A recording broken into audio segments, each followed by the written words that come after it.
ربیہ نے ہوش میں آ کر آنکھیں کھولیں تو شمع کی روشنی میں اس نے دیکھا کہ وہ ایک کشادہ کمرے میں لیٹی ہوئی ہے۔ اس کے بستر کے قریب ایک کرسی پر ابو داؤد اور دوسری کرسی پر ایک اجنبی نوجوان بیٹھا ہوا ہے۔ بیٹی کو ہوش میں دیکھ کر ابو داؤد آگے جھکا اور اس کی پیشانی پر ہاتھ رکھتے ہوئے بولا، ربیہ میری بیٹی۔ ربیہ نے سہمی ہوئی آواز میں پوچھا، میں کہاں ہوں؟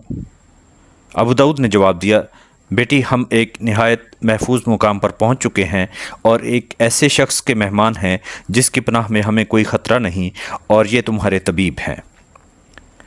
کمرے کے دوسرے حصے میں ایک بستر پر میریا لیٹی ہوئی تھی، دوسرے پر اینجلا تکیے سے ٹیک لگائے بیٹھی تھی۔ ربیہ نے ان کی طرف اشارہ کرتے ہوئے اپنے باپ سے پوچھا، وہ کیسی ہیں؟ ابو داؤد نے جواب دیا، وہ ٹھیک ہیں۔ ایک اور نوجوان کمرے میں داخل ہوا۔ ربیہ کی نگاہیں تھوڑی دیر کے لیے اس پر مرکوز ہو کر رہ گئیں۔ ابو داؤد کھڑا ہو گیا۔ آپ بیٹھیے، نوجوان نے آگے بڑھ کر بے تکلفی سے ابو داؤد کے کندھے پر ہاتھ رکھتے ہوئے کہا، میں یہ دیکھنے آیا تھا کہ آپ کی بیٹی کی طبیعت کیسی ہے۔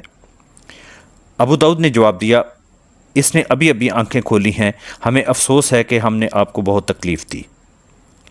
نوجوان نے جواب دیا، کاش آپ جیسے مہمان کو ٹھہرانے کے لیے ہمارے پاس اس سے زیادہ موزوں جگہ ہوتی۔ اینجلا اپنے بستر سے اٹھی اور چپکے سے آ کر ربیہ کے سرہانے بیٹھ گئی۔ ربیہ تمہاری طبیعت کیسی ہے؟ اس نے پیار سے اس کے ماتھے پر ہاتھ رکھتے ہوئے پوچھا۔ میں اچھی ہوں، سر اور ٹانگ میں درد ہے۔ امی جان کیسی ہیں؟ وہ ٹھیک ہیں۔ پہلا نوجوان جو ان زخمیوں کے لیے طبیب کے فرائض انجام دے رہا تھا بولا، میرا خیال ہے کہ ابھی ان کا باتیں کرنا ٹھیک نہیں، میں انہیں نیند کی دوائی پلا دیتا ہوں، ان کے لیے مکمل آرام بہت ضروری ہے۔ دوسرے نوجوان نے عربی زبان میں سوال کیا، ان کو زیادہ چوٹ تو نہیں آئی؟ طبیب نے جواب دیا، میں صبح تک صحیح رائے دے سکوں گا، بہرحال تشویش کی کوئی بات نہیں۔ ابو داؤد نے سوال کیا، آپ کے خیال میں یہ کب تک تندرست ہو جائے گی؟ انہیں بہت جلد آرام آ جائے گا، اور میرے خیال میں آپ کو بھی آرام کرنا چاہیے۔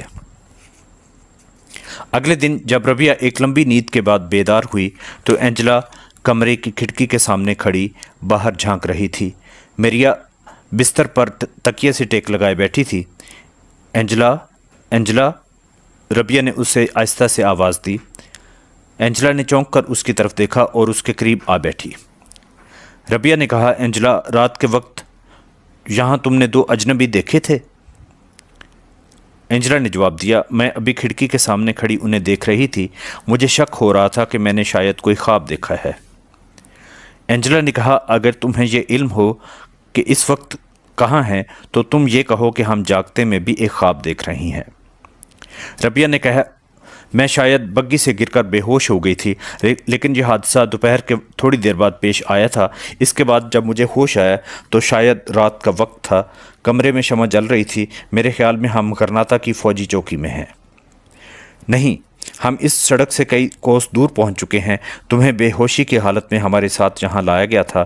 ربیہ تم ہمیشہ یہی کہا کرتی ہو کہ میرے دل میں تمہارے لیے کوئی ہمدردی نہیں، لیکن مریم مقدس کی قسم میں سارا رستہ تمہارے لیے روتی رہی۔ ہم یہاں آدھی رات کے وقت پہنچے ہوں گے۔ جو شخص تمہارا علاج کر رہا ہے اس کے متعلق ابا جان کا خیال ہے کہ وہ ہسپانیہ کا بہترین جراح ہے، لیکن اس وقت ہم کہاں ہیں؟ ربیہ تم سن کر یقین نہیں کرو گی کہ ہم اس وقت عقاب کی وادی میں ہیں۔ عقاب کی وادی میں؟ نہیں، تم مذاق کرتی ہو۔ ربیہ نے اٹھ کر بیٹھنے کی کوشش کی لیکن اپنے دکھتے ہوئے سر دونوں ہاتھ میں پکڑ کر لیٹ گئی۔ اینجلا سچ بتاؤ، مجھے پریشان نہ کرو۔ سچ تو کہہ رہی ہوں، لیکن یہ بات میری سمجھ میں نہیں آتی۔ ربیہ تم یہ بھی نہیں مانو گی کہ تم سرحدی عقاب کو دیکھ چکی ہو، اور صرف دیکھ ہی نہیں چکی بلکہ مجھے ڈر ہے کہ تم لڑ پڑو گی، لیکن مریم کی قسم میں جھوٹ نہیں کہتی، تمہیں چند ساعت اس کے قریب رہنے کا شرف بھی حاصل ہو چکا ہے۔ کیا مطلب؟ ربیہ نے بدحواس ہو کر سوال کیا۔ میرا مطلب ہے کہ تم اپنی زندگی کے چند قیمتی لمحات اس کے ساتھ گزار چکی ہو۔ امی، اینجلا کو منع کیجیے۔ میریا نے ہنستے ہوئے کہا، اینجلا درست کہتی ہے، لیکن اس میں گھبرانے کی کیا بات ہے؟ تم بے ہوش تھیں۔